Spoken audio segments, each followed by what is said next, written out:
begins with Latin phrases. You know those that dead language that teachers used to speak. The first phrase is one that may be familiar to you. Caveat emptor. Let the buyer beware. So let me ask you, who elected these guys? Not me. Seriously, I'll tell you who elected them. No, I'll tell you who elected them. The apathy party. The people that did not vote. Over 50% of registered Floridian voters did not vote. And now they have control over you. Caveat emptor. Let the buyer beware. If you don't vote, you have no control what the agenda is that gets in. This governor and these legislators do not care about the middle class. That's right. That's right. This governor and these legislators do not care about the working people. That's right. This governor and these legislators do not care about women. That's right. Let me ask you, do you know why they're targeting teachers so much? Because teaching is perceived as a female-dominated profession. Amen. Oh, well, hang on. It gets better.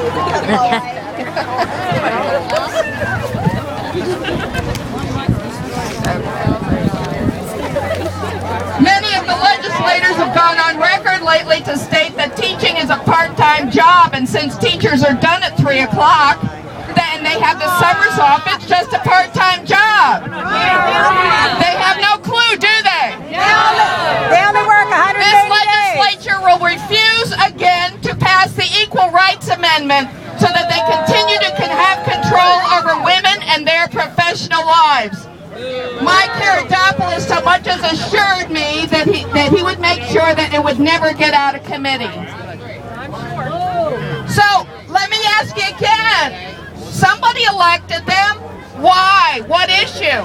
Abortion? Do you really think that voting for supposedly pro-life candidates is going to help teachers? Do you think that stopping abortion will help the police and firefighters? No. And don't for one moment call them pro-life. Because if this governor and these legislators cared at all about life, they'd worry about the child once it takes its first breath. That's right. Yes! If they really were pro-life, they'd provide health care for all children. If this governor and these legislators really were pro-life, they wouldn't cut off any of the preschool or after-school programs that the government pays for. They wouldn't cut the free lunch or the breakfast program so that a child would not sit hungry in a classroom instead of being nourished and ready to learn. And if they really cared about life, this governor and these legislators would not cut the pay, would not cut the benefits, and would not cut the number of teachers that will be needed to educate the children of our community. That's what you call pro-life. But speaking of women and the anti-choice movement, which is really what the pro-life movement is, there are at least a dozen new bills that were introduced as of last Friday that are anti-woman. They are really control over women, control over women's reproductive organs, and control over women's lives. And where are the jobs created for this time-wasting, taxpayer-funding assault on women? Where are the jobs? This governor and these legislators do not care if your daughter is violently raped and impregnated by a vile, disgusting criminal. These new bills, which are currently being introduced as we speak in the Florida legislature, will require a woman who is a victim of violent crime to suffer and be forced to bear that pregnancy because this governor and these legislators just don't care about women. You see, so many folks out there, including many in this crowd, don't vote. Many who do vote do so because someone told them who to vote for instead of doing the research.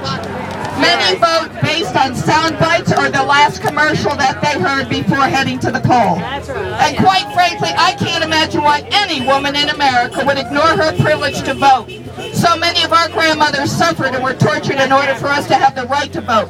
How could we turn our backs on these women? So please, the next election, no matter whether it's for one candidate or dozens of candidates, please vote. Know who you'll be voting for, and know why you'll be voting.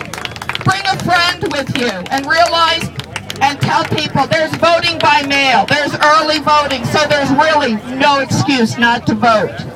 Because those folks who don't vote and really don't care fall into the category of my second Latin phrase, and let's all here pledge not to be a part of that one. Populus asini sunt. The masses are asses. So power to the people, the workers, and the women of Florida.